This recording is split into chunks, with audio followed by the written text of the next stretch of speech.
brand new day has begun.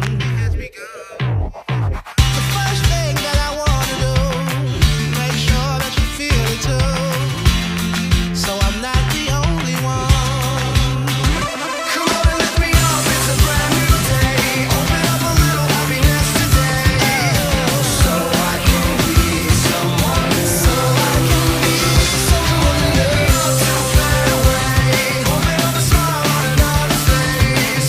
So I can feel something new. Open up some happiness. Open up some happiness.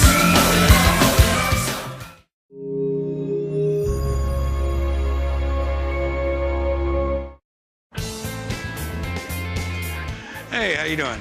Pretty good. What do we got? Got something very special here. I have the Olympic torch from the 1984 Summer Games, Okay. which I actually ran with the torch. It was the most phenomenal thing I've ever done in my life, and I even signed autographs after. The Olympic flame has been part of the Olympic Games since ancient Greece. They keep it burning to represent man's control over nature. I have no doubt that it's authentic. The problem is, I have no idea what it's worth. So I called in my guy, Jeremy, to help me out. In the world of international sports, there's no symbol more profound than an Olympic torch. This particular year, there's 5,000. With this particular torch being as available as it is, in today's economy, they sell very consistently from around $1,200 up to about $1,700. I thought it'd be worth a lot more. All right, thanks, Jeremy. Anytime, Rick. Appreciate it, man. All right, Corey. So how much do you want for it? 5,000. I can't do it. 1,000 would be it. It's worth more to me than $1,000, so I think I'll hold on to it. And I completely understand. Thanks for bringing it in. Appreciate it. Hey, how can I help you? Yeah, like to see about selling my urine pin. What's a urine pin? Good question. I raced international cycling for quite a few years, and you take a drug test for the Olympic Committee. I guess it's some reward for filling the cup. They've been testing Olympic athletes for drugs since 1968. That's also the same year they started giving gender tests. I guess they were afraid that men were going to compete in women's sports. Strange, but true. As strange as it sounds, there's actually people out there who would want to buy an Olympic pee test pet. How much you want for it? $500? $500 seems like an awful lot. I'll give you 150 bucks. Okay, I'll do it. Hey, how's it going? I brought this stadium coat worn by a U.S. athlete that competed in the 1956 Winter Olympics.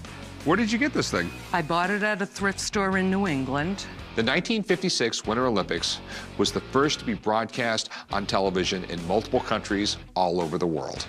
And because the Cold War was raging, the games became another propaganda tool. How much do you want for it? I'm looking for $1,200. Best I can do is 600 bucks. $850, or I have to leave with the coat. All right. Beautiful. All right, just tell me, what'd you get it for in the thrift store? Less than $15. That's a good score. There was no one available to take a look at it for me, so I took a gamble and paid 850 bucks. So now I'm having Jeremy check this thing out. So what are your concerns about the jacket, Rick? Basically, what is it worth? I mean, there's only 60-some made, which makes it pretty rare. Well, what I can tell you is that this is, without a doubt, one of the coats issued to the 56 Winter Olympic team. Now, as far as the value goes, you'd mentioned that it was bought at a thrift shop, so we couldn't pin it to any particular athlete. I would probably value this coat at $800. That's it? Yeah, it is a narrow market for something like this. Okay, damn, I paid $850 for it. These are really rare and unique, so you might be able to turn it for something there, sure. We're supposed to make money. You paid too much again. You I screwed didn't up pay, again, I didn't pay too goddammit. much. I still think I'll make money off it, all right? Whatever.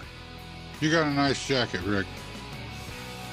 Thanks, man. You're welcome, Rick. We'll see you guys. Hey, thanks, guy. Anytime.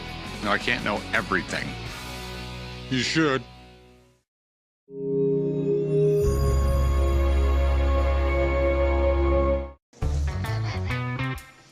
What in the hell is that? It's a big golden Dick Nixon. But I think it was made to be worn. You look like a bobblehead. I've had this big golden head for about close to a year now. It's basically on display in my storefront window. I'm going to be asking about $2,500 for it. The least I take would be $2,000 because just for the entertainment value alone is worth that. Head larger than my son's. We're talking about Richard Nixon, Tricky Dick. Right. Even before he was president, he was made fun of in popular culture so much. Yeah. He was socially awkward on camera. Became president in '69. I mean, there was some good things he did. He opened up relations with China, got some treaties done with the Soviet Union, and there was some serious economic troubles that he tried to get us through, too. You know, he wasn't all a bad guy. Why does this exist? Well, that's a good question. If you look inside, there's a hell of a metal structure in there. So I don't know if he was for a campaign, for a convention. I mean, it's a mystery to me. Who the hell knows? After the Watergate scandal and his resignation, Nixon only became a bigger target for critics and the media, and he still is today. But I really don't think there's a big market for giant foam Nixon heads. You want to sell this to me? Yes, I'd love to sell it to you. Just for laughs, what do you want for it? I'd like to get $2,500. You said for laughs. Why would anyone want it? Entertainment value. If I could have got $1 for everybody that came up and posed with him like this, I would have made all my money back. That's probably what you're gonna have to do with it. It's funny, but no one's gonna buy a head. Have a good one, man. Yeah, I can't buy Glad you this. enjoyed it. See ya. All right. I really can't believe that he didn't show more interest in buying it for the entertainment value alone. It's going back to my store window and let people look and take pictures with it again.